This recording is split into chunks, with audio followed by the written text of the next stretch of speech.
Hi friends. I've got a new book coming out called Leonard Builds a Haunted House.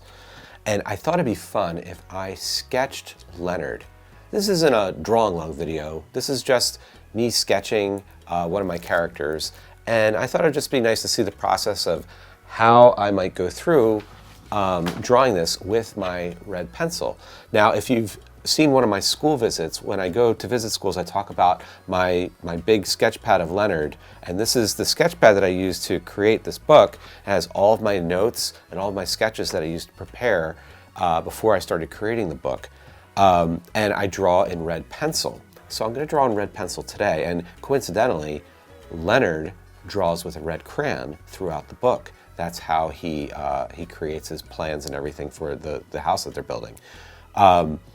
But the reason I draw with a red pencil, there's a couple reasons. One, I love the feeling of how this pencil feels when it touches the paper. It has a nice waxy feel to it, so it's very smooth. But also, I draw in red to trick my brain. See, when I draw in regular pencil, a lot of times I want to make things perfect all the time. But when I draw with a red pencil, I tend to draw a little looser, and I don't need to make everything as perfect. And by being more fluid, it allows me to play a little bit more, and the drawing has a little bit more life to it. So I like to draw in red pencil for that reason. Now, you don't have to draw in red pencil. You can draw with any kind of art material that you like, but this is just what I like to draw with, okay? So I'm going to use this drawing here as my reference. This is Leonard and his siblings here. This is actually a scene from the book. It wound up changing a little bit, so this isn't exactly what's in the book. But this is an early sketch when I was trying to plan this out. So I'm going to draw Leonard, and I may not make him in the same exact pose, but this is just my reference, and I'm going to do the drawing over here. So a lot of times when I draw, I know when we do draw-alongs, I just will draw a shape. I'll draw a line, and I say to follow along with what I'm doing.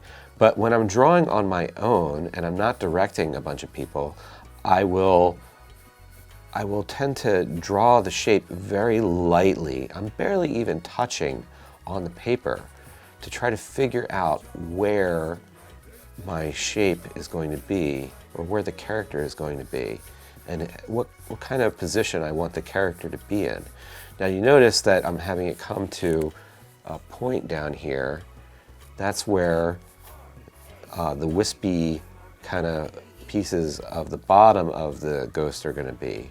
That kind of wavy line down here, okay? And then up here, this is where his construction hat is, okay? And then there's a curve like this, and then a curve like that on top, okay? And then he's got that brim, and the brim comes out like that.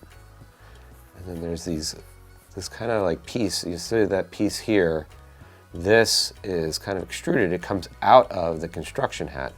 So now that I have the basic shape here, I can kind of go in with a darker line. Okay, and the good thing about drawing very lightly, if you do want to erase, it's a lot easier to erase a light line than it is to erase a dark line. Okay, so if you want to clean up your drawing later and get rid of those extra lines that you sketch, it's okay it'll be easier to do if the lines are light. But a lot of times you want to keep them there because it gives a little bit more character to your drawing. A lot of times I like to keep those extra little sketch lines there because it does add a lot of character to the drawing. So even here you notice where I sketch lightly and then I have a darker line here, and I may even go darker with this one, but let's see.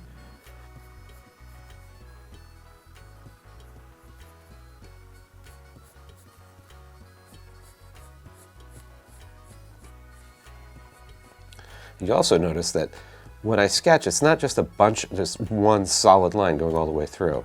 I'm actually making a lot of small lines that join together.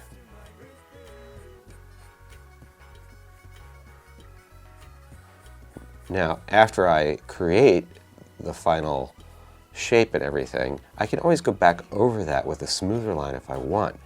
But for this, Well, let's just see how it goes. I don't want to say I'm going to do it one way or the other right now.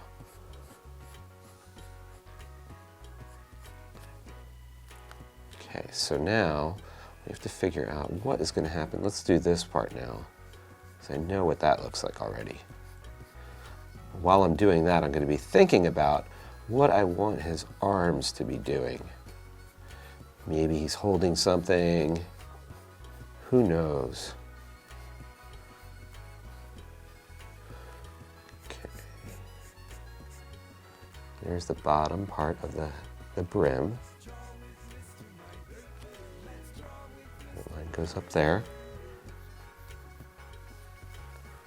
Okay, we can have this kind of curve this way. See, that's a slight curve going the opposite way there.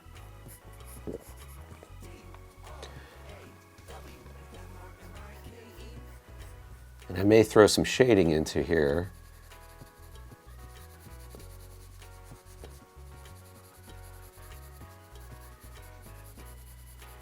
Which is really, really nice. This is a Prismacolor it's Color Race. It's all one word, Color Race.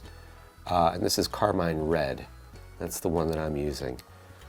Again, it's just something that I enjoy using, and it does a pretty good job erasing too. So I never seem to have a problem with it if I want to erase it. It's one of those colored pencils that are good at erasing. Sometimes you get a colored pencil that does not erase well, and this one does a pretty good job.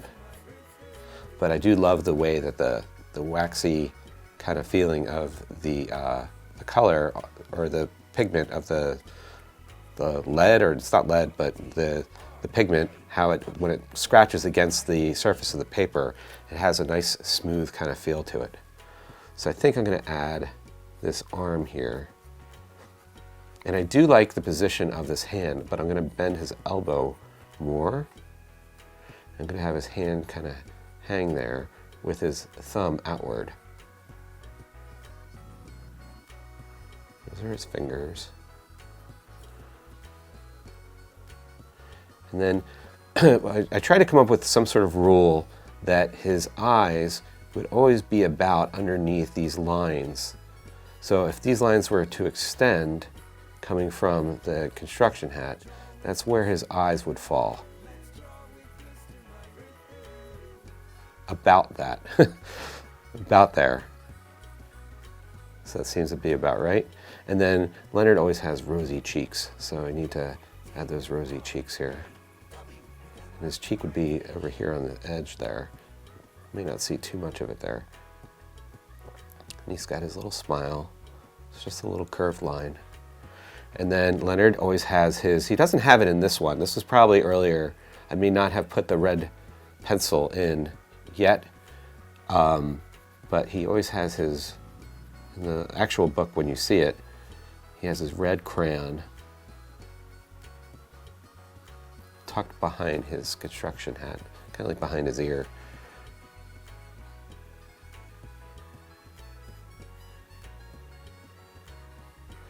And then what should he be doing? Let's see, I'm going to erase this line here while I'm thinking about that. Maybe he's holding a hammer. So I can have his thumb like this, and I can put his fingers curled around the hammer. He's kind of admiring the tool he's going to use to build this house. This haunted house.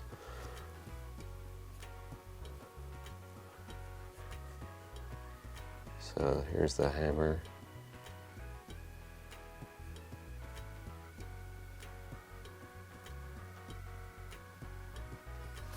There's the handle of the hammer. There's the claw.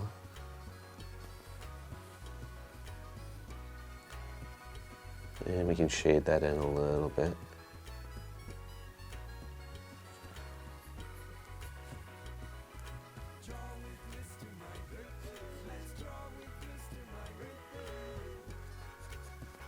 So now that I know where the drawing is, I can go back and I may erase that there, and I can go in and make this a little cleaner.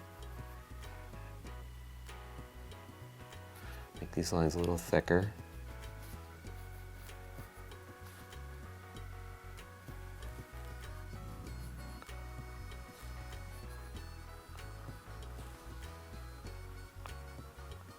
And I really do like that kind of loose, sketchy kind of feel of these lines all around it, that I'm not going to clean those up. I'm going to leave those there because I think that adds to the look of the character, the look of the drawing.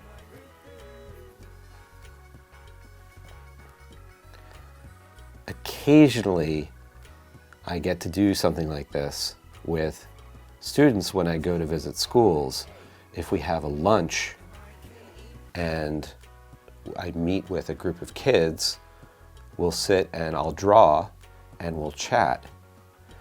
But I don't get to do that all the time. But here you go. There's Leonard. I hope you enjoyed watching. Thank you so much for spending time with me while I drew Leonard. And his book will be out July 2025. Thanks for joining. I'll see you next time. Bye.